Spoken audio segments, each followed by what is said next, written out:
Good evening. Welcome to another episode of Mowing After Dark here on the College Football Mafia Network. We're going to be talking some Week 3 action today. We're going to be talking some realignment action today. We've got crazy conspiracy theories.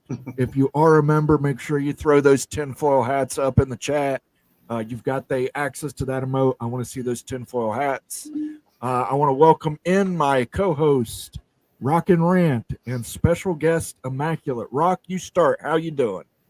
I'm doing good. It was another great football weekend. Maybe not as many upsets as possible, but at least we get to do a blended show of the tinfoil hat theories in terms of realignment. You know, one or two interesting calls or bad coaching decisions that I have a tinfoil hat on, and actually talk of football as we talk about craziness. How about yourself, Immaculate? How was your weekend on the football side? Football was okay. My picks went kind of nosedive a little bit this week. But Iowa won, so at least we got that. Yes, you do. But yeah, I think it was overall it was a fun week. I actually found myself following what AA schools were doing on the field, and that's not usual. So that was kind of a fun difference with the Pac situation. Yeah, we'll definitely get into the Pac situation and all that. As far as Week 3 takeaways, I think Georgia. And Kentucky. And I think Mark Stoops owes an apology to all the kids on that team. I don't see why you don't go for it in positive territory on a fourth down, even if it is 4th and 7, 4th and 8. Got to go for it. You can't play the game that you might get the ball back and kick a field goal. I hated that. Texas, Quinn Ewers goes down, and they looked just as good as they did without him. Arch Manning came in. Apparently he can run. That's terrifying. A Manning that can run. So, but overall, I mean, probably the biggest upset of the weekend, Washington State going into Seattle, beating the Huskies. What game stood out in your guys' mind?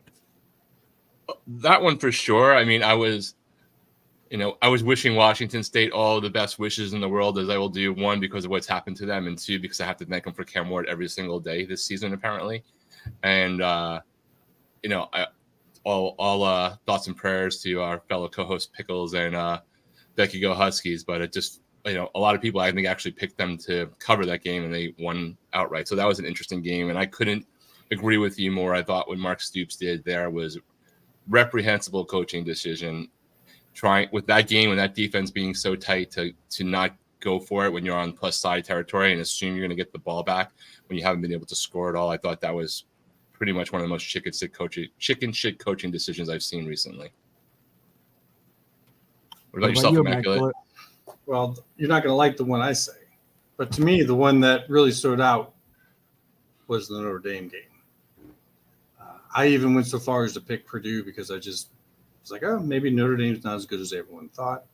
I mean, granted, their Northern Iowa game was probably a sleeper. They weren't prepared for it. But the way they came out and handled business after that, kind of have to take them seriously again. Not that Purdue is great, but before that game, their quarterback had pretty good stats, and they just took care of it. So for me, it was their return, their comeback, and that and maybe Georgia's not as good as everyone thought. Or do you guys think it just has to do with, the accident again and everything about that? Do you think that they were distracted? Because that Kentucky team did not play that good against South Carolina. So. Yeah, I think Georgia always plays down, and I don't know why. If they were playing Texas, they probably would have, it would have been easy for them, and the offense would move up and down the field.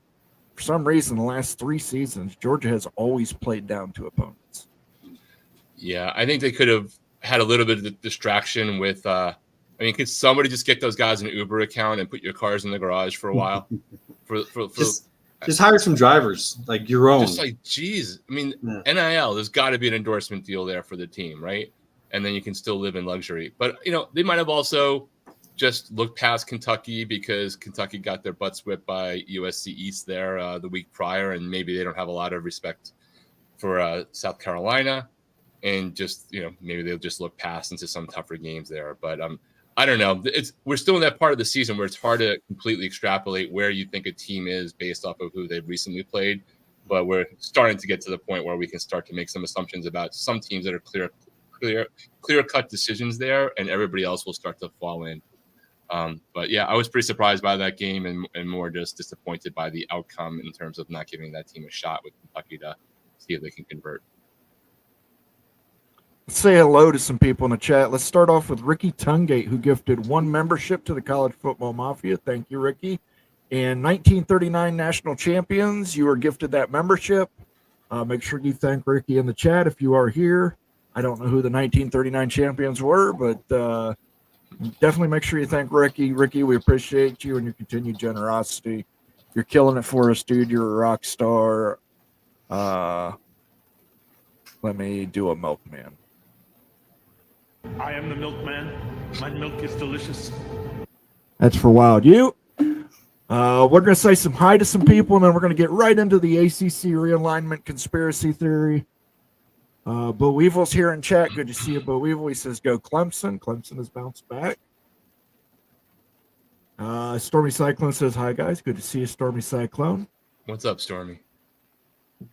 Ryan here, who sounds like a North Carolina State guy, says, you guys give us way too much credit. I'm confident our administration is nowhere near competent enough. Okay, Ryan, we'll wait and hear what I have to say first. Ryan Willie says, sorry, Moen, but Fickle was a one-year wonder. Fickle is being compared to Don Morton. Listen, I don't know what you wanted him to do. I disagree with this coaching call. He tried to kick the field goal. Should have went for that on 4th down. You're not going to beat Alabama winning field goals. But you did lose your starting quarterback. That may have caused you to have to change your game plan. TVD did have a little more mobility than the other quarterback. I don't know. I just think Alabama's really good. Yeah. I mean, you lose your starting quarterback, even no matter what I might think of TVD. It's hard for almost every team to come back against. There were very few exceptions. Hello, Texas, but not surprising outcome either way. You lost at home to Alabama. It didn't look good, but I wouldn't take it too much to heart. I'd at least see how they look through the rest of the season in conference play. Yeah, you didn't lose to Northern Illinois at home. Keep Chopping says, Fickle really makes me think of PJ Fleck, a solid motivational leader. Many people would sign up for a pyramid scheme under Fleck or Fickle. I think what he wants to do at Wisconsin is going to take maybe another year or so of recruiting more than what you generally think of as a rebuild. That is not a school that probably is best tuned for him to do what he wants to do. But if you give him another year or so, I think he could do it. It's not a natural fit. John Dry is in the house. The P4 will soon be a P3, and I don't know if there will be a P2. Will they also consolidate the B12? We will get into all these letters and numbers eventually here on Moen Street, but right now we're just going to carry on saying hello to some people. Thank you for the comment, John. Joaquin Morales is here, the Sun Devil man. Hey, Moen, Rock and Rant, and CFM fans, smash that like button. Hope your wife's doing better, Joaquin. Good to see that the Sun Devils are 3-0. They came back, got a very fortuitous turnover there in that game on Friday night, so it's happy for them. Big Lubbock is in the house. Washington State loss doesn't look so bad now since they beat Washington. There you go. You got to find the silver lining in these clouds, guys. The Walking Geek is here, giving us a salute. Good to see you, Walking Geek. Antoine Codes is here. Good to see you, Antoine. Hope you're feeling better. And he gives us the Mafia foil hat. So we might as well jump into this. I don't know if anybody happened to catch Greg's show on Friday evening. Greg Flugar from Peek Around the Corner. He did a watch party for Arizona, Kansas State, and Arizona State, Texas State. There was some interesting things he said beforehand regarding North Carolina and North Carolina State. He basically said that North Carolina had changed from lean SEC to lean no particular way. So I guess they're stuck in neutral. And he kind of made some allusions to the fact that North Carolina State voted Stanford and California into that conference. And it got me thinking, and this is just speculation on my part. Again, this isn't fact. I don't know. This is me as Charlie Day with all the strings on the newspaper, connecting the dots here. It seems to me like North Carolina State is angling for something. And I believe UNC might be helping them do that. I believe that they may be in the process of angling for an AAU invitation to access membership to the AAU. That would then make them an AAU member along with North Carolina. It could make it more palatable for the Big Ten to take the Wolfpack backpack in that situation.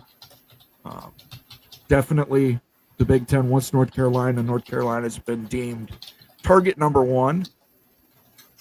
It makes me wonder if maybe there's not backroom dealings with the Big Ten to secure the Big Ten's AAU votes, the SEC to secure the SEC's AAU votes, the ACC to secure the ACC's AAU votes. Obviously that would be a much more valuable package if North Carolina State was AAU. It would make it much more palatable for the Big Ten. I just want to put it out there. I think that might be what's going on. I think North Carolina State and North Carolina are working in tandem, and I think they're making some power plays and secret pacts. All right, now you guys can tell me how crazy I am. Nothing's crazy in this entire world at this point, especially the realignment with the last 12 months that we've experienced, let alone the last 2 or 3 years. So, one man's conspiracy is another one's strategy. It makes a lot of sense if you go back to, shout out to Greg again about talking about relationships and what he was saying specifically at one point for Florida State and needing to build relationships. Well, NC State would be smart, whether it's through North Carolina or others, to be working in the relationships they can to help expedite getting AAU, knowing that is at least a factor, if not a deciding factor, for maybe their preferred aspirational conference that they would like to go to for the Big Ten, but also just for the school in general. So working the phones and getting those off sort of does like a two birds with one stone of you want it anyway. I'll go into the conspiracy side of the tinfoil hat if they somehow do get it and Florida State doesn't get it in that same round. Then I will start to go into the conspiracy side of the tin hot. I might even think about UFOs for the first time and shout out Greg on that. What do you think, Immaculate? Am I crazy here, or does this seem plausible? No, it's not crazy, because the thing to remember in this line of realignment is that sometimes the things that are going on and get said, they're just straightforward. This is what's going on. And sometimes it's said in order to get a reaction, cause movement, cause something to happen. So it might be straightforward. There is some looking into it. Maybe the Big Ten is saying, okay, maybe we'd be open to taking them. But at the same time, if the SEC thinks that the Big Ten is open to taking both North Carolina and North Carolina State, how much more open to the idea of taking both schools does the SEC become? So there's also the strategic thinking line of this, in which what can you cause to happen by getting a certain narrative out there? Does that make sense to you? So Sure. I think it makes a lot of sense. Okay, well, let me know in chat. We will get back to this topic, but let me know in chat what you guys think. I think, to me, it seems plausible. And, from everything we've heard, North Carolina State controls the government within the state of North Carolina. So it would seem to me that the Wolfpack backpack is staying strong. And if they get themselves AAU status, it makes a Wolfpack backpack much more palatable for the Big Ten presidents who want rich academic universities like UNC. And it doesn't even hurt them for the SEC, right? No, it boosts them for the SEC. You're right. It gives another AAU university for the SEC. Yeah, and for all the other SEC schools that might want to get AAU status and haven't been able to because they don't have very much political clout within the organization, if you get both of those to come in, that's 2 more votes you have for helping other SEC schools possibly get there in the future.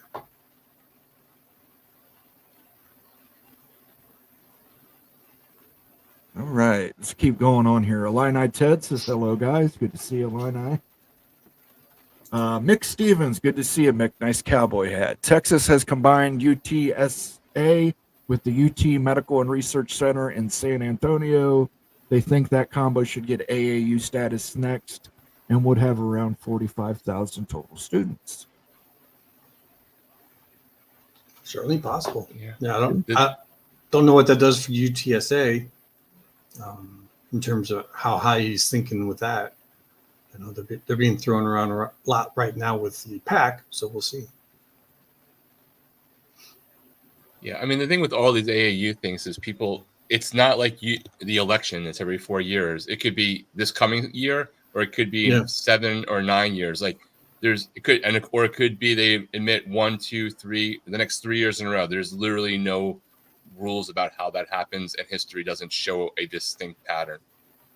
A member has to want to nominate you, and to do that, they basically expending political capital, as you would, within the organization in order to push for you. And then they have to go and they have to get other partners on board to help get the votes. So you have to have someone that wants you there in order to get in there. And that's why the last time with 6 getting in was so crazy, is that there was that much desire to bring in these schools. Yeah. Like, who all was doing this and why.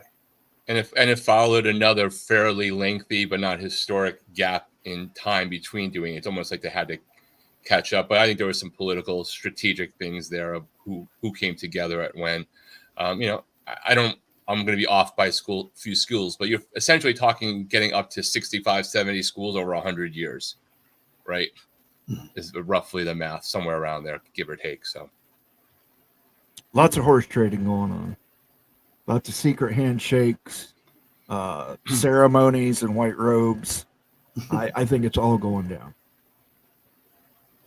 The Walking Geek says Washington lost their staff and like 19 starters who thought they were going to be good this year. LOL. Washington State lost Cam Ward. And it's not like Washington didn't bring in anybody in the transfer portal. They brought in a fantastic running back, an SEC tested quarterback. And again, this is just one of these boneheaded coaching decisions. I don't understand when you have a yard to go why you run an option sweep to the short side of the field. No. At least go to the wide side. Give yourself some more room to spread everybody out. Yeah. Came down to last play, so it's not like either team was bad. Like, it was just a well-matched game, and I would dare say I think maybe the Washington State kids wanted it a little bit more than the Washington kids when you look at their situations and what's gone on with them. One school is looking backwards, the other's watching them walking away. I would say they probably had a little bit more to play for. And the trolling after was a little bit fun, right? Didn't they talk about retiring the current version of the Apple Cup because that was only really a Pac-12 thing? Maybe they'll come up with a new one. So Washington State would be the last name on the one that everybody has seen, and then they'll come up with a new Stanley Cup type of thing. I mean, I get it. As an Iowa fan with the Cyhawk, I say hold on to the tradition. It's okay. It doesn't have to be in conference. And give props at least Washington State and Oregon and Washington to keeping those series going at least for the moment, unlike Oklahoma State, which I think is a travesty. Yeah, that one's hot. You would think that someone would step in and say no, but and I know some people are mad that it's early in the season, but it's like, well, it's a non-conference game. That's when non-conference rivalries happen. I come from the place where Miami and Florida State has never been the same week ever in my life, in the same conference or not the same conference, and it's not like that rivalry has been diminished in any way. No, it still matters a lot. I mean, it's not the same as like a major in-conference rivalry last week of the season, granted, but it still matters a lot, and it's worth holding on to. Coy says, congrats to the Illini. We were ranked again, at least for 1 week. Yes, we have a ranked matchup on Big Ten football Friday night this week. 24 versus 22, I believe. Seeing Illinois ranked and Iowa not ranked does not sit well. Well, and they're playing Nebraska, who's ranked as well. Yeah, well, you had to say that. Hey, the Iowa Hawkeyes got a big game this weekend. Will they get that pick back? You know what? I wasn't going to say anything, but I got to say, I think Sullivan looked really good taking a snap. Like, he looks really good the way he takes the ball from the center. And he had one pass, and it was for a touchdown. But it was against Troy. Yeah, but, Troy really only has one player. It just happens. Troy doesn't have a win this year, do they? No, but, I mean, that one guy had 2 touchdown passes for over 50 yards each and a punt return for a touchdown. I've never called for taking out a player, and I wouldn't, but it's kind of like one of those things where if that one player wasn't there, it doesn't matter. But one guy did all of that. There are some great games this coming weekend, including games that aren't necessarily ranked where there's just drama, like Mississippi State and Florida after they both had not good outings. This is going to be a pretty fascinating weekend coming up. Last thing on that, if I may. Go ahead. I don't know what year that kid is, but if you're looking for a kid to come in as a transfer wide receiver to whoever's team of choice, you might want to talk to some people about looking at Troy. I don't think he was a senior, but I know I would hope that Iowa coaches are not looking at this kid saying, hey, you like Iowa? Because, I mean, single-handedly, he beat their multiple defensive backs on routes and absolutely made their punt return or the punt team just look like absolute garbage on the punt cover. So if I was someone at a P4 who was looking for a wide receiver to come in, I'd start watching Troy this year and see how that kid does. Bob Swanger says hello. Good to see you, Bob. Masta says wazoo. Ta-Town Hawk says Jeff Grimes has made me hate wide receiver screen. I put this out here on Twitter this weekend. I don't know what's going on in Lawrence. I don't. You've got me beat. Is it just the OC, or did maybe we all overrate Daniels? I don't know. Yeah, I mean the kid's got like athletic talent, but it takes more than that to be a quarterback. Shonsky says, "What's up, guys? Hopefully all your teams had victories. Mine had a bye, so." Mine had a scrimmage. It was easy. I did well in my straight picks. I did poorly in picks against the spread. Okay. Our running back is the number 1 rusher in the country, so I guess there's that. Iowa and rushing, I'm stunned. Yeah, it was like, he's amazing. I'm like, yeah, but our second and third and fourth string runners also were just running crazy. I was excited because it looked like an Iowa offensive line for once. They did a really good job. So that was fun to see. John Dry says he likes your background rockin' rant. What do you got going on there? I lifted No, it's just all of the random logos, but I did some stuff to it to make it look better than what I stole. Okay. So some of them might be outdated, but I don't care. Find the outdated ones and I'll swap them. Lee says, hey, guys, looks like we could be in for a wild college football season. It's been wild already. It's been bonkers. It's thoughts and prayers to everybody who said the playoff was going to destroy the interest in college football. Florida State 0-3. WTF. Tony Lawson says, I had Alabama scoring 80, so not bad for a terrible program like Wisconsin. I forgot who has Paul Bunyan's axe. Can anybody in the chat remind me who has Paul Bunyan's axe? Thank you. Oh, there's mics and axes being dropped here today. I can't talk because of where Floyd is. So yeah, maybe after this weekend.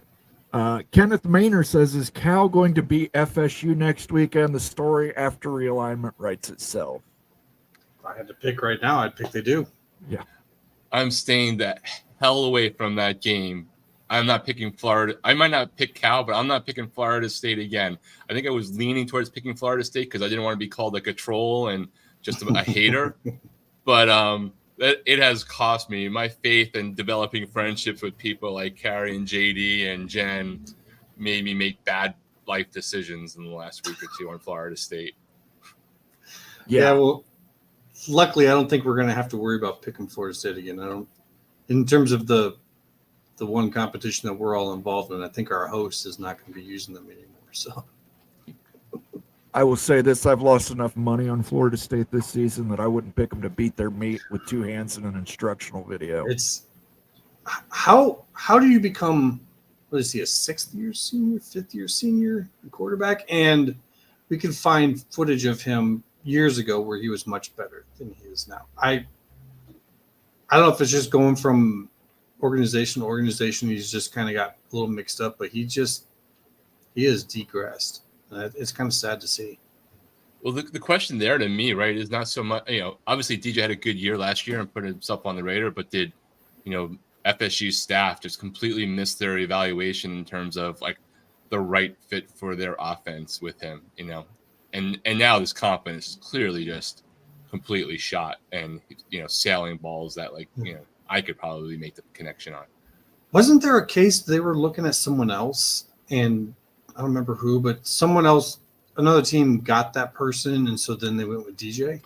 I'm old enough to remember how DJ was the choice over Cam Ward. I'm old enough. Was he? Was it that. Okay? I was wondering if it was Ward went to Miami first or no. He was going back and forth. Those visits were in between. Everyone's going to have their own story. What the true story is at the background. Miami definitely was willing to wait longer, and that was a drama. And there were many moments where Miami fans were angry at our own world for waiting and getting played.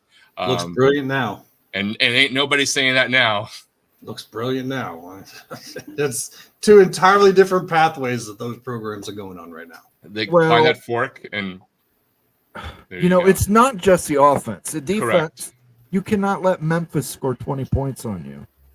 I mean, Memphis is good. Memphis is good for a G5 team, but you're Florida State. They're really good for a G5. You're considered either a new blood or a blue blood, depending on who you ask, and you've spent millions in NIL this offseason. Yeah. DJ is not responsible for the defensive line that was, rumored to be one of the best lines in the country. Yes. Basically getting wiped by everybody they've met so far. So, I think there's more of as a rival, I'd love for them to just focus on the quarterback issue, but I think it's probably more a systemic one, like how you built the program and some of the evaluations there, and some degree of a culture issue, despite having a fantastic last year. So Norvell, I think he can turn it around. It's just going to be a little bit painful, probably. I think it's going to be a lot painful. I think he should start talking to some Memphis kids to come and play for him next year. Their defensive backfield is, in my opinion, the real deal. That they could play in a P4 conference, no problem. I don't know about the whole team, but they're, for whatever reason, their defensive backs are pretty good. Here we go. Kenneth Maynor says NC State is a great engineering school, and near the research triangle, they can definitely get AAU status. I don't think it's beyond the realm of possibility. I mean, look, there's 40 schools that are totally qualified to get into the AAU tomorrow, or at least are on the verge, depending upon what metrics somebody's looking at. If they have enough research and investment, or at least are on the roadmap to get there. It's just a matter of when and if they want to expand, and whether the criteria keep going up or, new. There's no official, you must do X to get Y to get Z, but there's just guidelines. Yeah. North Carolina State and Virginia Tech are the two highest in terms of research expenditure numbers that are not in the AAU. Right. But it's not all about that. You have to find a way to get someone who's in there to want to help you in there. It's a country club. Yeah, and it's not just about what are you going to do for our research. Sometimes it has nothing to do with research. like Notre Dame. But anyways, I won't go there. But so if they now have the supporters to help push them through, then they could be there very quickly. Here's a good question from Stormy Cyclone. Which teams are having third-party talks in the ACC? Some, most, or all? I would say most. I would say all, even if you're the last in line. You have to have an idea of like what happens after. Like now your third-party talks might be like trying to figure out how to reconstitute your conference at some point, right? It might be the other side of the coin. If you're in the ACC and you're an athletic director or president, you're not at least theoretically talking to somebody about either a move up or a defensive move to what happens after, you should be fired. Yeah, and just to be clear on this, it has nothing to do with, the ACC versus Big 12 stuff. It has everything to do with the fact that the Big 10 and the SEC are looking at you. So if you're in there, you have to know that's going on. And you have to have some third-party talks. Like, honestly, if your leadership isn't and you're in the ACC, your leadership should probably be let go. Like you said, we're talking third-party here. Like, that's just putting out feelers. That's just trying to figure out where everyone's at, what everyone's thinking. If you're not doing that, why are you even getting paid? So, yeah, I would definitely say all. Yeah, I think there's probably some that just aren't because they don't have any other. I don't think there's anybody who will talk to them. Honestly, I think that they're all save the ACC or nothing. But that's just me. Could be wrong.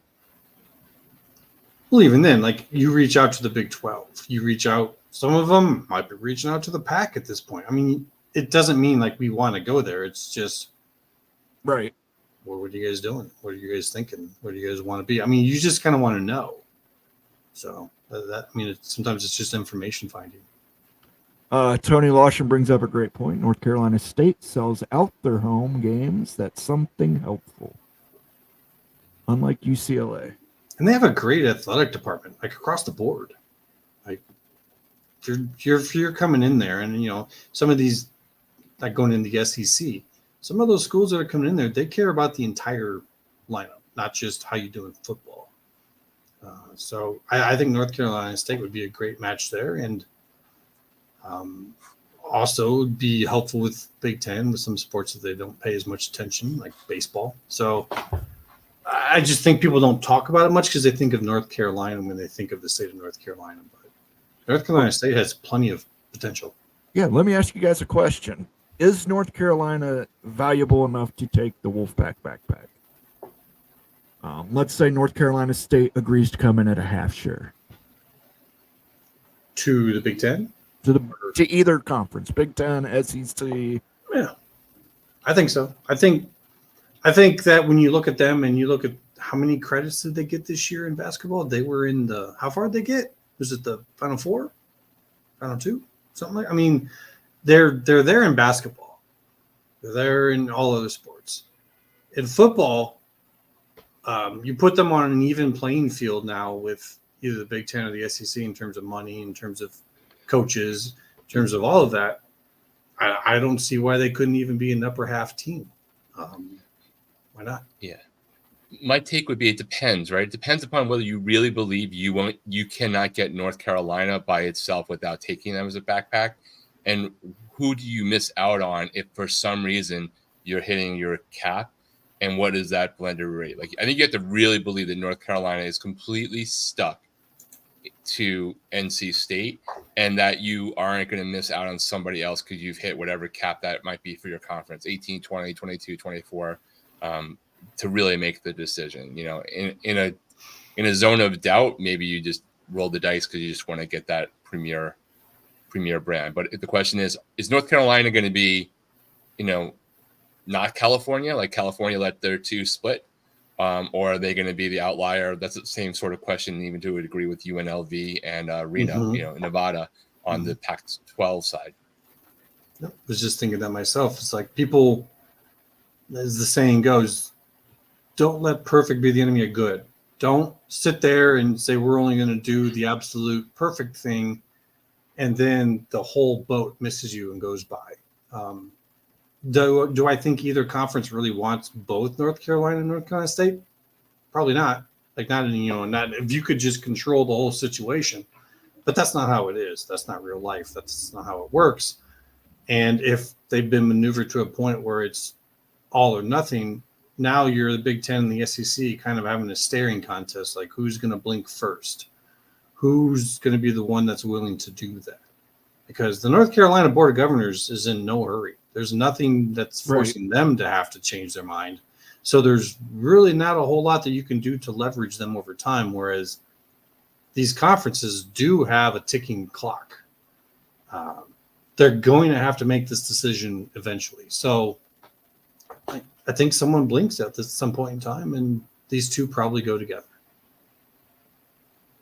I agree with you, and I think if that happens, I don't think whoever it is, whether it's the SEC or the Big Ten, they're stopping it too. I think whoever takes North Carolina State has to take Virginia with it. Do they have to? I think they choose to. We'll say they choose to. I think the Big Ten presidents, again, would not want to let a school like UVA sit out there. It's a prestige school. They like prestige. And then I think you could round it out with Miami of Florida and take all four schools there. You take Virginia, North Carolina State, and just kind of have Miami as an outlier out there. Yeah, I don't know. Always on the back of the mind with the Big Ten, while the presidents decide, they do have to try to get, Fox and the other networks to do the payment, to do a full payment when possible. When you tell me a lineup of North Carolina State, and Virginia, I'm starting to wonder about the networks when you go to that point. Like, who's the one that's going to sell that? And while Miami has some sellability, I consider them like a hybrid because you're kind of getting a good research school. They're AAU, good medical. You're not getting a great like home location for showcasing, but you're getting a great visiting team.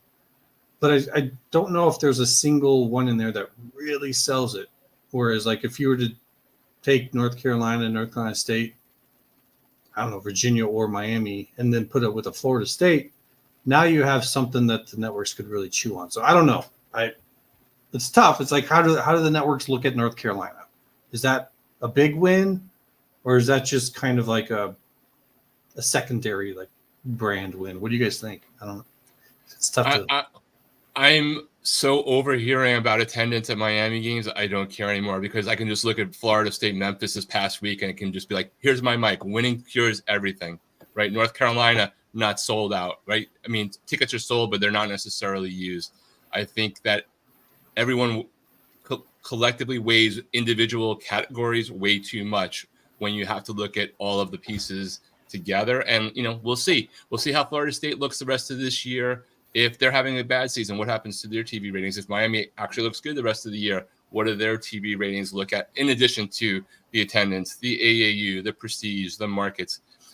I don't think we know because we don't really know what the hell is going to happen from your expertise area of like the house settlement and like how much do you have to weigh into the money side versus the prestige side. Ultimately, I think North Carolina is a no-brainer. After that, from the ACC, like everybody's got a problem. Yeah, and I don't mean it to mean like it takes them out. It's just these are networks, and the product that they put out is in a stadium. That's why I kind of look at stadiums a lot in terms of how the networks are going to value.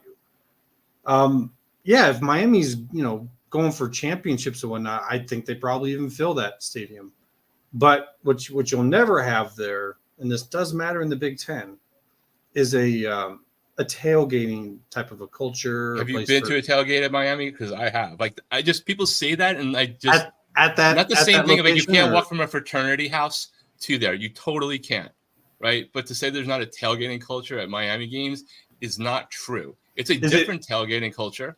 Okay, but is it from the campus or is it like you can't do that. You can't do. It doesn't mean that you're not going to have an awesome time at a tailgate, the places that holds the bowl games and the Super Bowls. Just doesn't mean that. It's a different thing. But the whole part about like a school like Miami or USC has a little bit different situation because you can walk from campus to the Coliseum, right?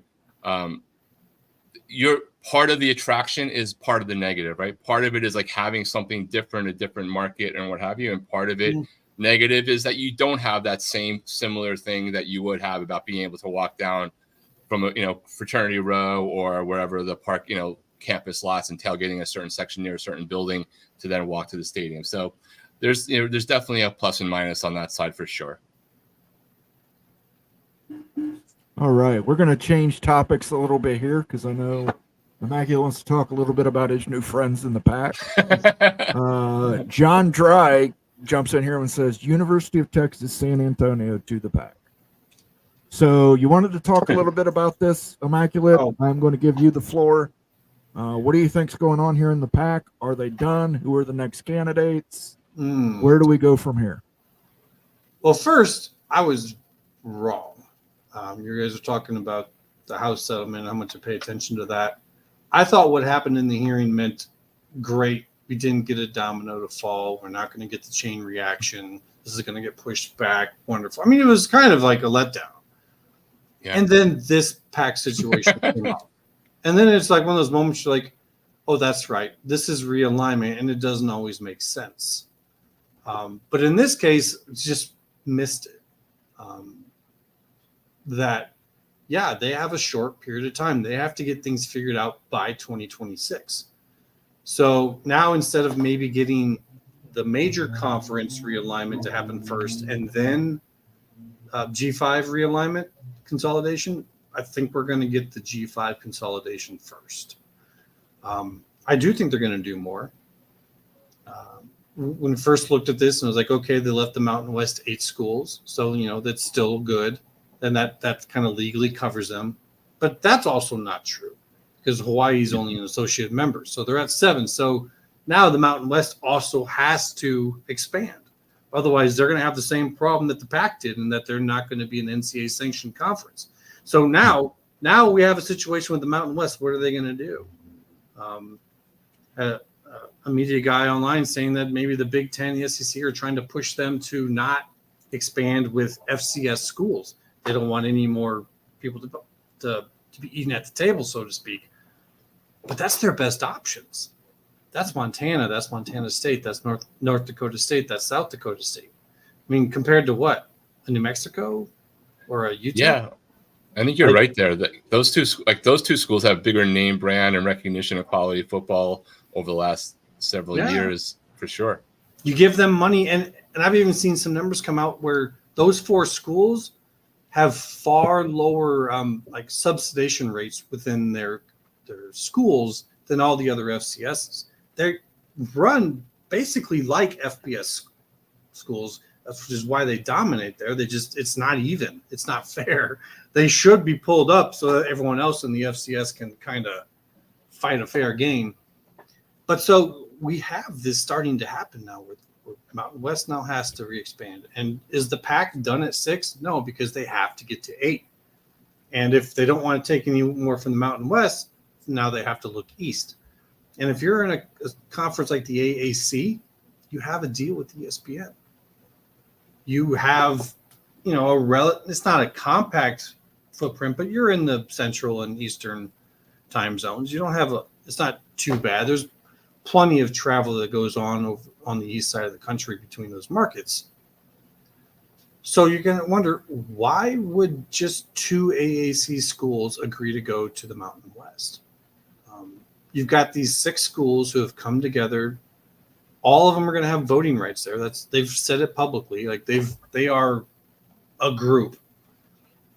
And so I don't think that you're going to get 2 AAC schools to agree to go into that. One, you're never going to get anything because now you're going in as like a quarter of the vote. So, and then now we see talk of 8 to 10 schools. Well, same thing. If you're 4 AAC schools and there's a 10 total, you are under a 50% mark. Is that worth going into when you have an ESPN deal? Is it worth going into a conference that is set with a CW deal and you don't really know what they're going to get?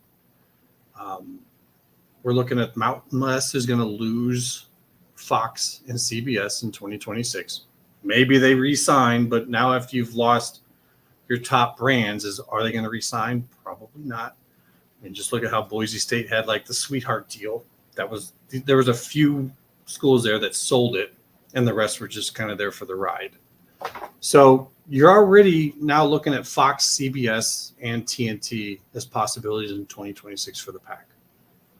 Say they take 6 schools from the AAC, gives them their equal 50% voting rights within the new conference, so to speak.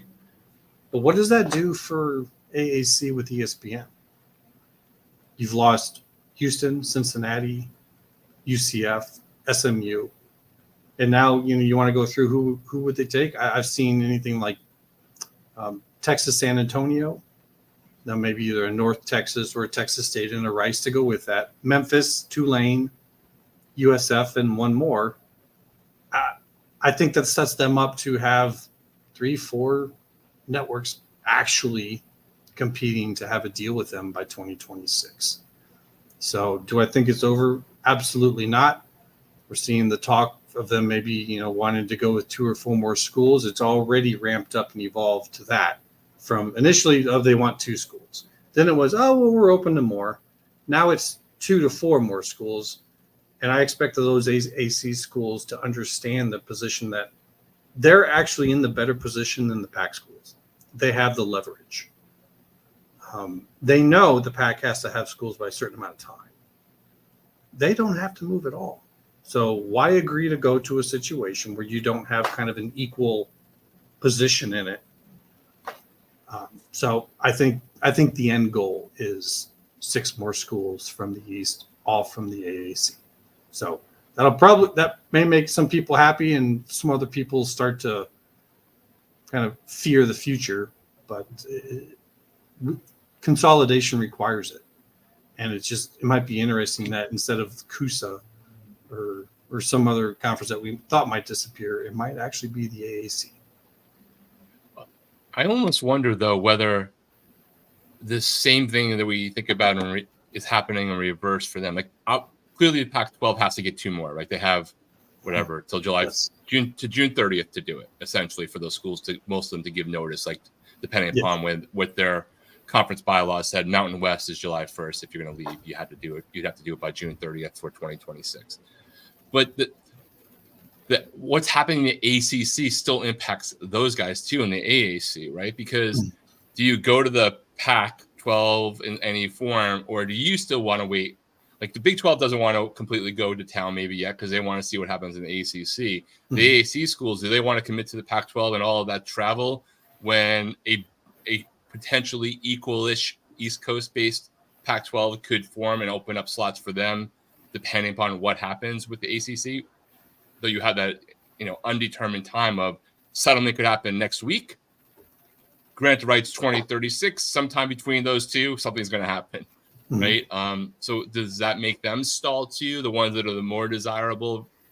If, as rumored, that Greg had mentioned that the Pac-12 might not have really high hurdles to go, so that Washington states and Oregon states could go. But then we've seen other news, or people on the team have said, that, or it's been reported they're going to stick together, right? There's going to be a fairly substantial, which we'll have to wait and see, grant of rights of some sort.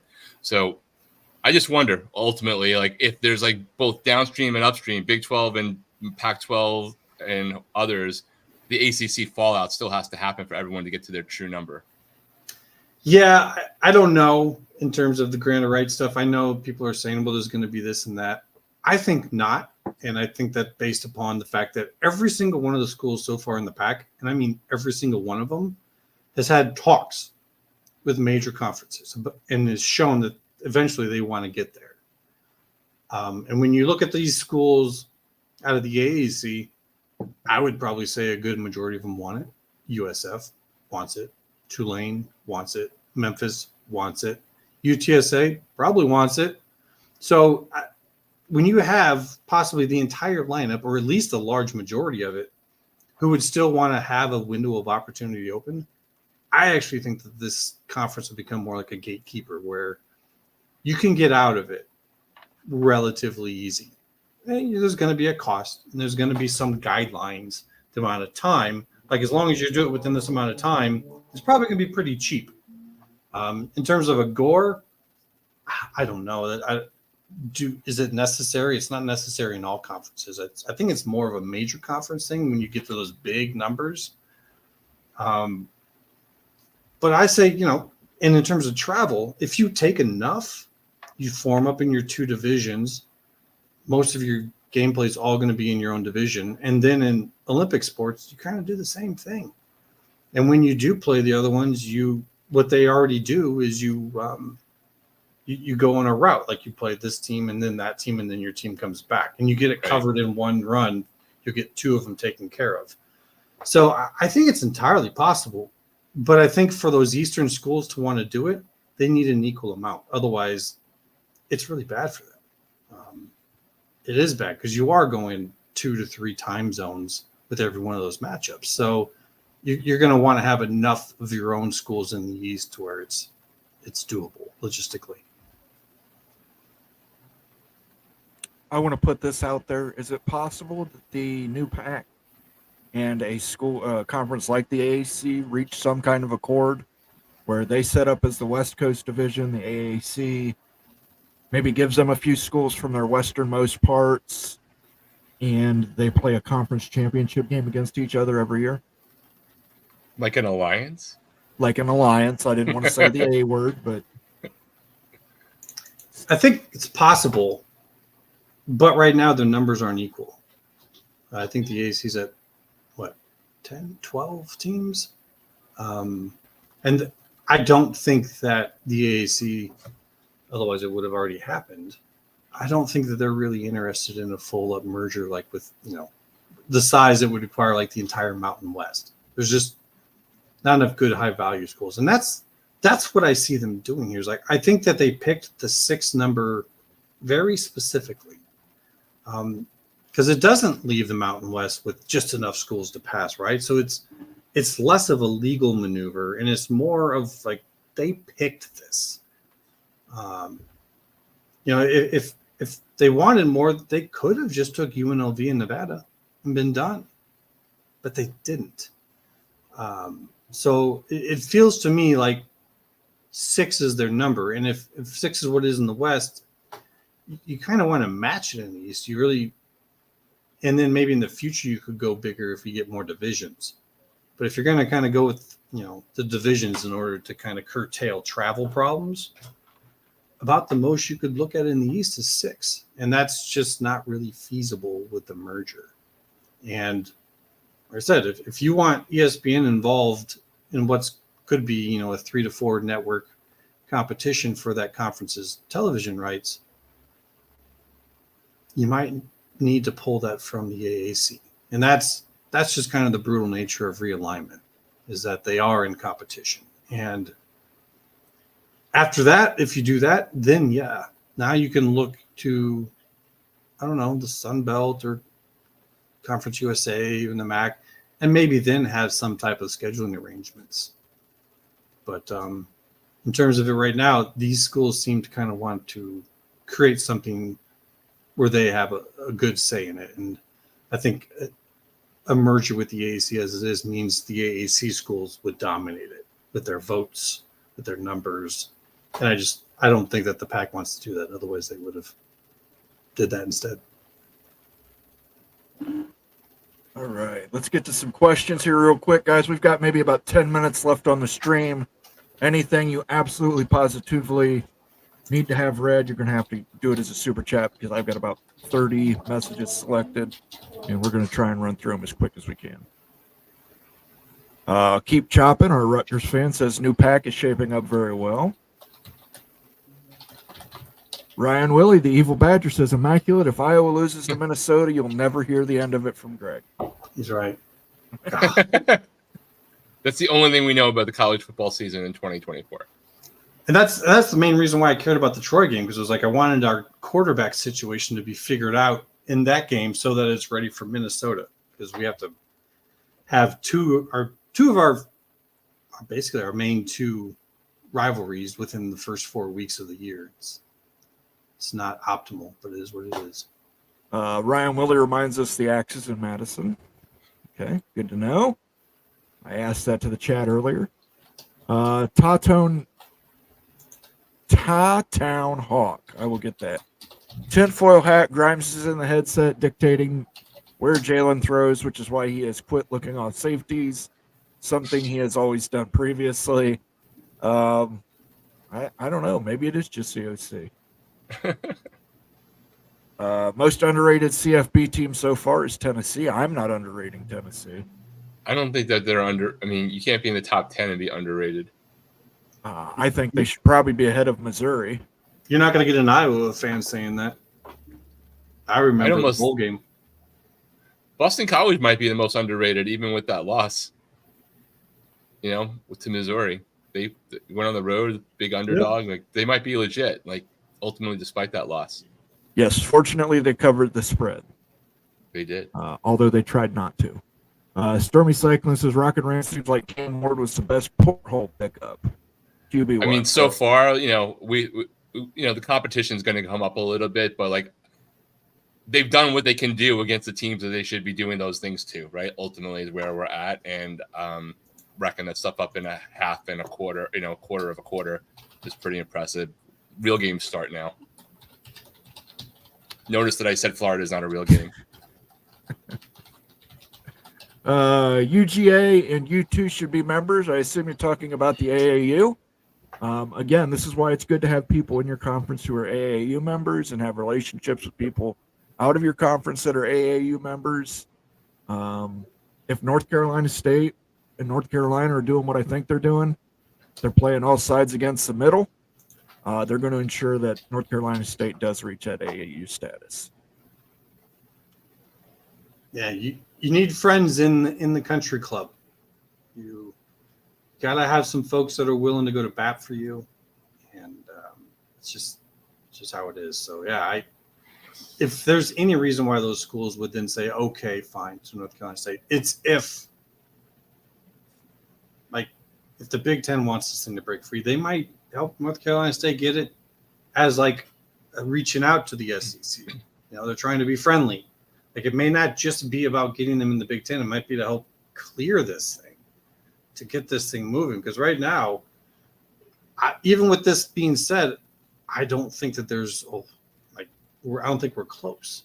Otherwise, I think the Pac would have waited. I think this wasn't their first thing, but they had to do it because I don't think they think anything's looming near. The chalk hasn't exactly been chalk that often in realignment when you go back and look. What's that? The chalk hasn't exactly been chalk when it all plays out in realignment. It's tough. It's tough brutal because there's been variables that have thrown things off, right? Settlements that are not settlements, lawsuit delays, so many different things. It's not that the information that we're getting or people are speculating on is wrong. Like it's sunny out right now. I think it's supposed to be sunny out tomorrow. It doesn't mean the 10% chance of rain doesn't turn into 100% chance at 4:00. And going back in time to look at something, I mean, the Pac was this close to basically just smacking everyone in the face, taking Texas Tech, Oklahoma, and Oklahoma State, when everyone else wanted them to take 4 lessers just to give them spots in the Central. And they said, no, we don't like that. We're doing this instead. And the one little thing that kicked it up and stopped it from happening was the Longhorn Network. That's just not something you come to logically and rationally to say, I think that they'll get close, but they won't make it because of the Longhorn Network. It's just sometimes these things pop up. They change the situation. Things go on behind the scenes that are unforeseen. And yeah, it just kind of smacks you in the face and realize that you're not going to get them all right. Antoine Code says North Carolina State might be getting some AAU support. I have not heard anything about Florida State getting any AAU support. Is there anything out there regarding who may be supporting Florida State for AAU? You're not going to hear anything coming out of who's supporting who for AAU. This is speculation on our part. Yeah. It's a closed club with secret handshakes and white robes. Yeah, they do not talk to media about that. Yes. Like they use the media, like even there's one thing where I like Oregon State is their athletic director guy. He's very out front and forward with folks, but even he's saying that they're now learning to talk strategically. which is code word for it. Not everything you hear us say is the exact truth or is intended to simply inform you. There's a strategic purpose for what we're saying out in public to cause something else to happen. And when it comes to the AAU stuff, they are not talking about that, because that's just dirty politics and handshakes and quid pro quo, and it is not stuff that they want people to think about when you think about them. So yeah, I mean, think of it this way. And again, whether you believe what Greg and Peek Around the Corner has said or not, but just for this purpose of speculation, if he's been saying in terms of Florida State that it'd be really good for them to build relationships to help their moves conference-wise, now take it to the next level of snobbery, right? So you have half of those schools, and now you add the elite of the elite that some of them don't give a crap about your athletics department at all. And you have to get them to also vote, right? So it's next level stuff. But relationships always matter, period, no matter what you're trying to do. And you have to have people who are also want to be advocates for you, whether it's your career or realignment or AAU.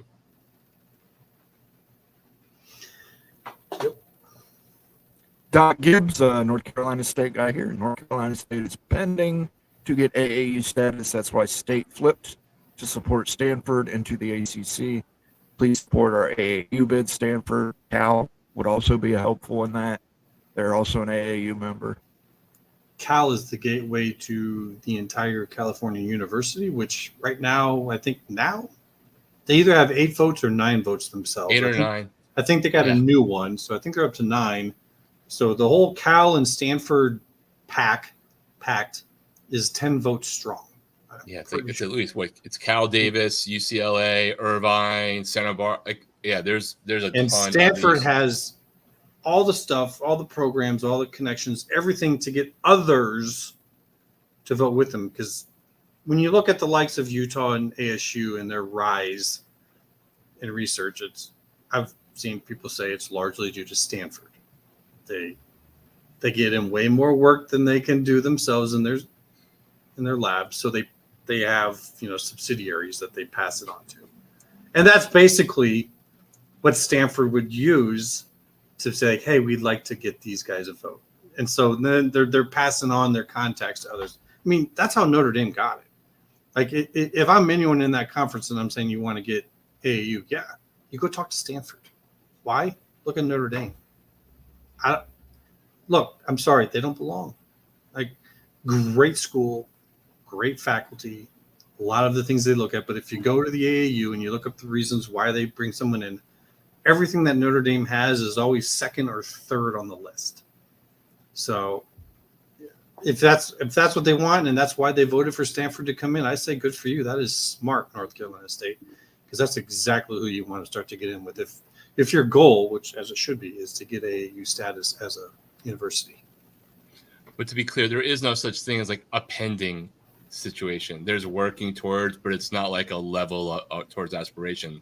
Yeah. It's not like, hey, you've passed this round of the SATs. Like, they're doing the things they need to do to get there. But there's no a lot of status. schools. There are multiple other schools that are trying to get the attention and doing the right things too. So the relationship part, like not voting against Stanford and Cal, is a smart, wise move. Yes.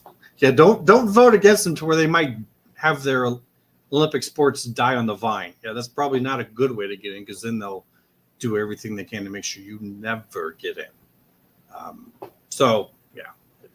makes a lot of sense. And the AAU is petty, so do not hesitate to believe that they are not petty. Ask Nebraska how it lost its AAU status. John Dry says not more than 20. The Big Ten and the SEC are money hungry. They ain't going to dilute their paychecks. Adding schools like a North Carolina actually increases the university's paychecks. Maybe not in media money, research money though. It does increase your research, and I believe North Carolina is number 4 in terms of public research universities. They're in the top 10, along with Wisconsin and Washington and Michigan. So Big Ten math is not the same as everybody else's math. And the other thing I think people make a mistake on is today's allocation from networks in a world where sports is becoming more important again. Everyone has this thought in their head that sports media value dollars are bad because of 2 years ago.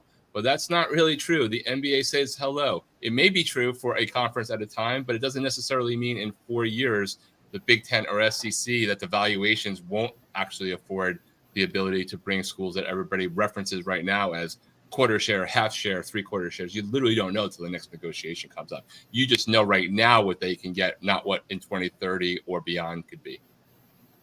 Right. And I mean, I think you take a look at the Big Ten's media deal. This is the first year in. Texas, Michigan was a huge game. You had Nebraska, Colorado, which was a huge game. So you're getting huge games on these networks. If they keep those ratings up, there's no reason that deal won't increase come 2030. Matchups, baby. That's really what it comes down to for those deals. If the matchups start driving higher revenue numbers and they want to lock in more of those matchups into their inventory, that's what's going to make those deals make it easier for people to move. Tony Lawson says North Carolina and North Carolina State add hockey and they're in. Well, I guess they get the Minnesota vote. That's how they'll get the Minnesota vote. Michael Haasman. Good to see you, Michael. Too much money is involved in backdoor wheeling and dealing. It will all shake out eventually. Yeah, eventually the story will be told on how this all happened. But I do believe that Carolina is using the upper hand here to get North Carolina State AAU status. I would go further with that and say the North Carolina Board of Governors is doing that. Yeah. That Sure. North Carolina itself already had plans to go without them. But then once they realized that they were captured, I think they started to then put their power and their capabilities into play to then help North Carolina State because it helps them. Yeah. Makes them more attractive to every single conference. OPD Don, the Cajun billionaire, says, I thought Miami tailgates were on yachts. That's the post game and pre-game. See, now that's pretty or Formula. Formula is really freaking weird. When they have that race there, they actually have brought out like yachts and parked them in the parking lot and done parties on them to try to basically also sell those yachts. But that has nothing to do with the Canes. But yes, after party is quite excellent on a good big game weekend there in Miami. Yeah, for any prior sport. to NIL, I heard there were lots of parties on yachts involving, Miami. One man's car dealership is another man's yacht.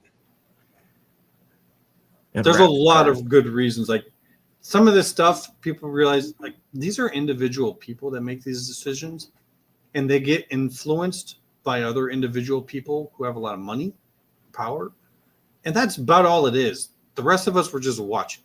So in a place like Miami, if that personally means a lot to those people, they will find an argument or find whatever they need to prove why Miami is good. So that's another aspect of realignment that just you got to have to figure out the personal angles. And it's kind of what we've heard is that there are some folks in the Big Ten who really like Miami, just period. So whatever it is they try to find to prove that Miami is good, that's what they're going to look up and find. So Miami has that in their favor, and that's no small change. Got a cat with me right over here. Illini Ted says, I think one G5 conference will fold after this shakes out. There won't be enough time to get enough FCS call-ups for the picked apart bottom league, whatever that ends up being. Yeah, I like to just kind of play around with things, and when I call the new Pac as the new gatekeeper conference, I like to take from the Big Ten and throw a little number in the name, and it's like the G4 TEKEEPER, because when this is all over, I think it's going to be a G4 and not a G5. So yeah, there will probably be some of the teams that just literally have to like downscale their program, right? They can't even compete at G4 level. They're going to have, with once NIL, once house settles, all that stuff. Like we don't really know yet who's not going to be able to afford to play. Yeah, you could have some go down, but also you might just see some schools who go back down to their former conferences. A lot of what's left in the AAC came there from somewhere else. So if it loses its value, if it loses its deal, in a weird way, you might see some go downwards. We'll see. Connor Johnson asks what he missed. Connor, you missed the point spread in that game against Oregon. You killed me. You killed me too, man. I was giving you good wishes, and it came back to bite me. Felt good for half the game, though. I had to pick against them, man. It was tough, but you just kind of felt like all Oregon needed was something to drive them to get their stuff together. And that hate between those two schools, that can do a lot to focus the team. And unfortunately, man, that seemed to be the case. Is Oregon got their stuff together for you guys. Yeah, just for you guys especially. You can go back and watch the rest of the show on demand when we wrap up here shortly. Connor, go ahead and leave us a message. You can leave a hateful comment towards me in the comment section. By the way, if you're watching on demand, please, if you think I'm crazy, you think there's any, I don't know, accoutrements that you could put into that theory, by all means, go ahead and leave it in the comment section. I'd love to hear from you guys. UNC is number 12 in research according to NSF, but they're one of the top public universities. Yeah, like at least half of that top end is all private. Yeah, let's see. Cal Berkeley is number 1, UCLA is number 2, Michigan's number 3, North Carolina at Chapel Hill is number 4, Virginia's number 5, UC Davis is 6. We talked about this. UCA San Diego is 7. I don't think Virginia's number 6. Where are you getting that from? I'm getting this from World News. In research? U.S. News. Yes, U.S. News. They're only in like 600 some thousand, and Georgia Tech's like double that. Well, this is public schools. This is number 5 in public schools according to them. Let me see if I can. I got a link I'll share with you later. Yeah, okay. That's fine. We can all argue over our lists, but yeah, no, Virginia's up there. It's just there's clearly quite a bit of difference in. You know what it is, Bowen? Immaculately just wanted to make sure somebody drank in this show. That's true. That wasn't organic. George. Snuck the GT in there.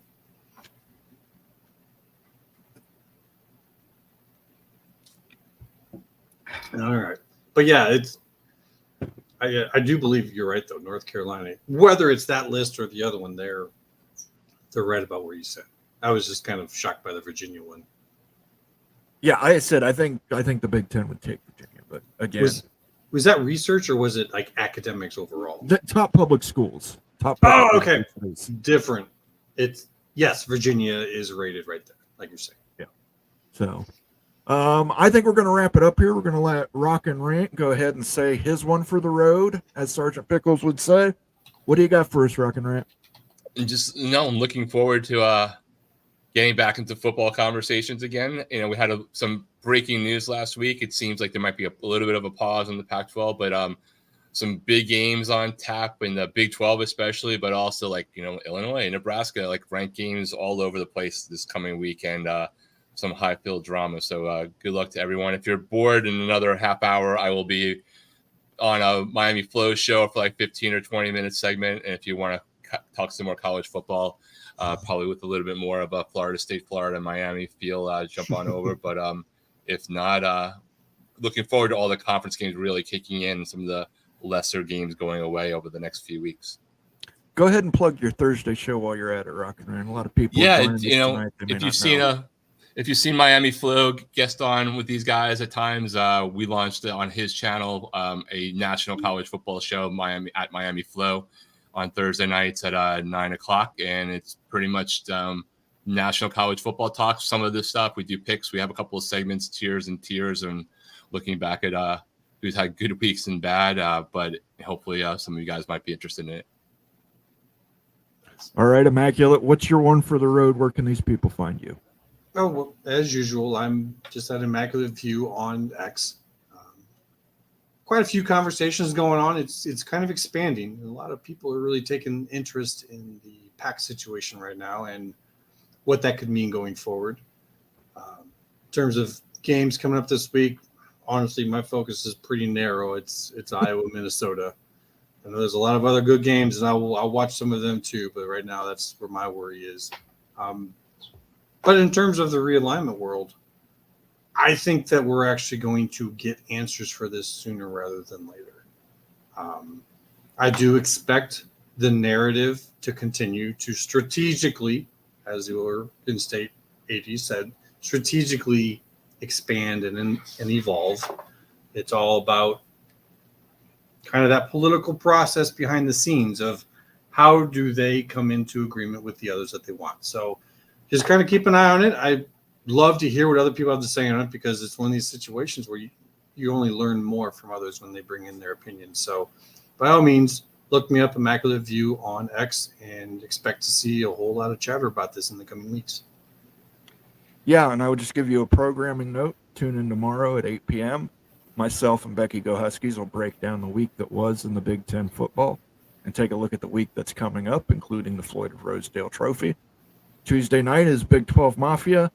Wednesday night, we have the sit down with Bob Thompson. Nate is going to sit down and talk to Bob Thompson. Definitely want to bookmark that and tune in. If you have not subscribed yet, please subscribe.